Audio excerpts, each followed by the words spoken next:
Thanks to Buse for her wonderful, inspiring speech. Here comes our second participant, Mert ÇALİşKAN from VEFA.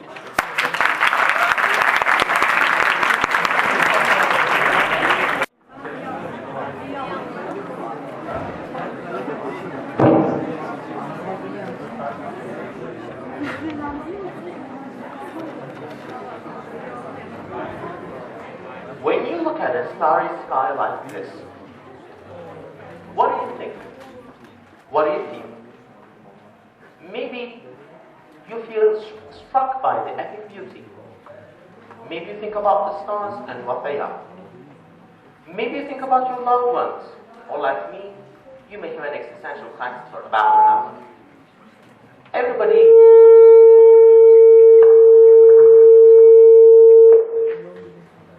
Everybody feels or thinks something, and someone called Enrico Fermi thought something too. Where's everybody? Now you might be thinking, what? Everybody here? Well, let me clarify. He was thinking of aliens. And today we're going to talk about, are we the only living beings in the universe? Now, while searching for extraterrestrial life, we have to acknowledge something before even beginning. Our home in the universe. This means that if there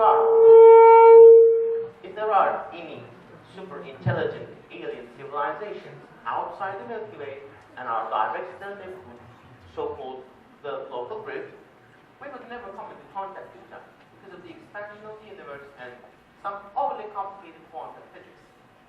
It's best to ignore their existence because the local group is the biggest structure that humanity will ever be a part of. So let's just focus on the Milky Way for now. The Milky Way is our home galaxy, in case you don't know. It has 400 billion stars, 20 billion of them is like our own sun, and approximately 1/5 of them have a habitable rocky planet, as we know recently. If only not 0.00001% of those planets harbored life, there'd be over 400,000 life forms running around in the galaxy. And if only 1,000 of them achieved interstellar traveling, there'd be over 40 civilizations in the galaxy today. So, if the existence of extraterrestrials is highly likely, and the galaxy is teeming with these planets to be cultivated, and the others have considerably more time than us, where is everybody? This is the Fermi paradox, named after the physicist Enrico Fermi, as I said earlier, the architect of the nuclear age, the atomic bomb, and the first person to come up with this question. While he was coming up with this thought experiment, his intentions were, if there are so many chances for life to take hold and develop, why we haven't seen one yet? But unfortunately, nobody has a definite answer to this paradox. And today, we're going to talk about some possible solutions to this. Before going into deep, I want to talk about some basic classifications of civilizations that, in my opinion, will help you perceive a better picture of the level of advances we're talking about when I say an advanced civilization. There is a scale called the ÇALİŞKAN scale, which categorizes the civilizations into three main and well-additional groups. First, the type 1 civilizations are the civilizations that are capable of harnessing their planet's entire energy output and shape it however they see fit. If you're wondering, humanity is currently at around 1.73 on the scale. We hope to achieve type 1 in the coming centuries. Second, the type 2 civilizations are the civilizations that are capable of tapping into their stars' entire energy output. This would require some advanced physics, but it is doable. There are concepts like the Dyson sphere, a giant complex comprised of millions of solar panels that will fall less up. Third, the type 3 civilizations are the civilizations that are capable of controlling their entire galaxy, harnessing and monitoring. A race that advanced would probably be godlike. type 4 civilizations are the hypothetical civilizations. If they exist, could, in theory, control the entire universe and would be indistinguishable from it because their actions will look the same as nature itself. Now, as we all know, the level of advancement we're talking about, let's talk about filters. A filter in this context represents an obstacle which is really hard for life to overcome. And by that, it filters life forms from each other, hence its name. And also, among those filters, there are some filters called the great filters, which are nearly impossible for life to overcome. The great filters are also one of the main arguments of the Fermi paradox. These filters come in various degrees of threat. First, there is the possibility of there are great filters and they are behind us. Though life as we know it isn't completely figured out yet, so maybe it is just hard for life to start existing in the first place. Another possibility could be that it is hard for life to jump from prokaryote state to eukaryote state. Or the universe might have just cooled down recently for allowing life to thrive. Who knows? Nevertheless, if this is the case, we could be one of the first, if not the first, intelligent civilization in the galaxy, making the universe. And secondly, we have the possibility of there are great filters and they are ahead of us. This would be pretty bad. This would suggest that after a while, we'll hit a point that would be nearly impossible for us to overcome, leading to our potential extinction.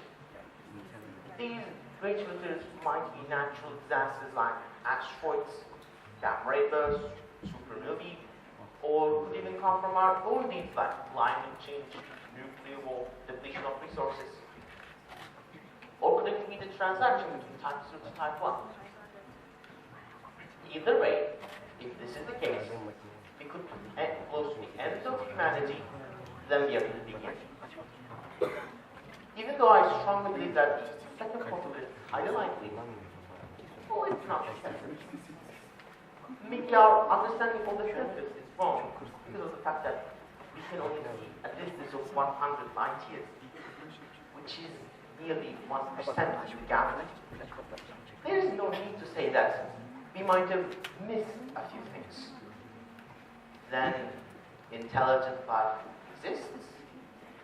Well, it is more complicated than that, but let's just say that they do exist. Maybe because they pass away, such as we're talking about, or maybe our notion of the system is wrong. Nevertheless, if there are life, why they don't contact us? There are, again, some possibilities, and I like to call them the problems of communication.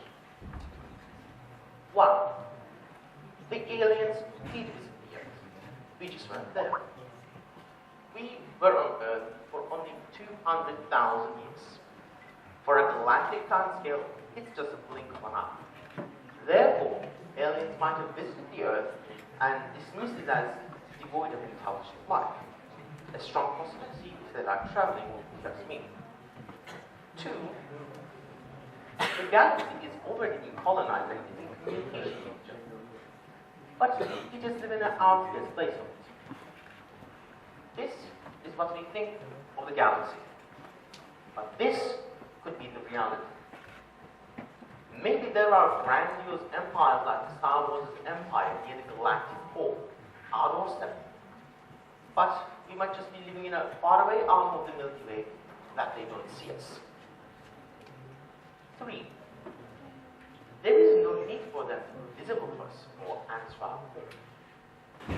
The physical accusation of planets might be a backwards concept of highly intelligent species, because they might just put themselves in a matrix-like structure, as we call them, matryoshka brains, and live an eternal life of limitless joy and laughter while ignoring us and everyone else. Or we could be living in one right now as a false simulated reality. But that's another topic for another day. Four, there might be some scary predator civilizations out there, so we chose to stay quiet on both.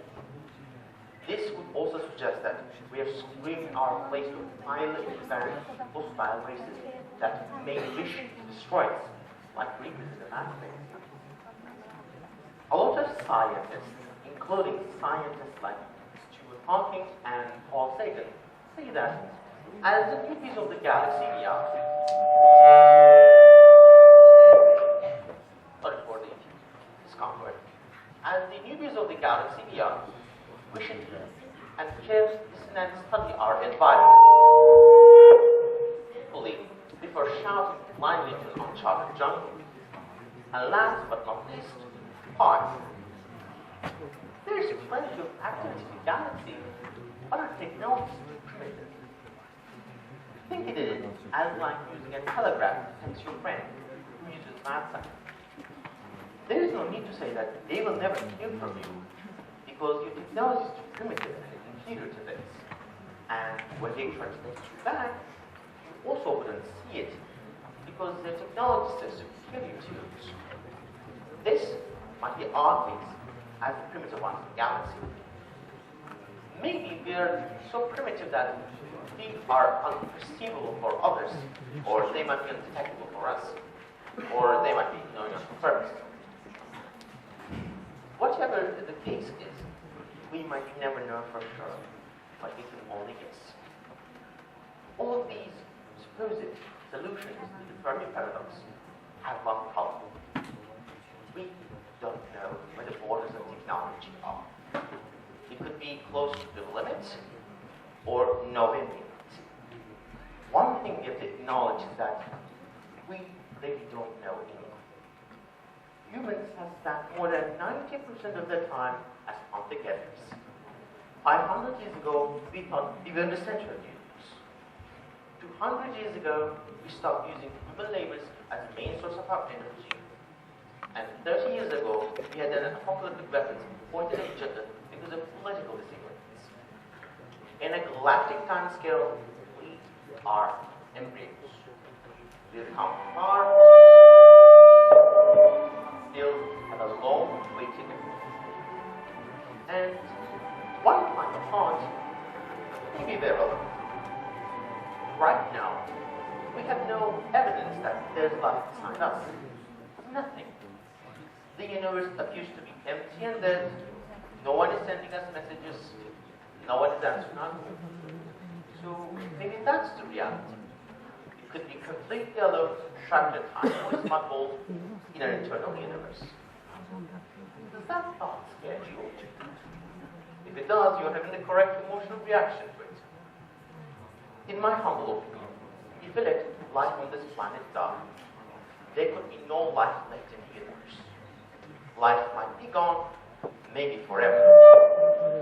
If this is the case, I believe that we just have to work hard and venture to the stars to become the first type of free civilization to keep sensitive flame of life existing and spread it until the universe breathes final breath and vanishes in change. Because the universe is just too beautiful not to be experienced by someone. But in the end, there is only one way to find out.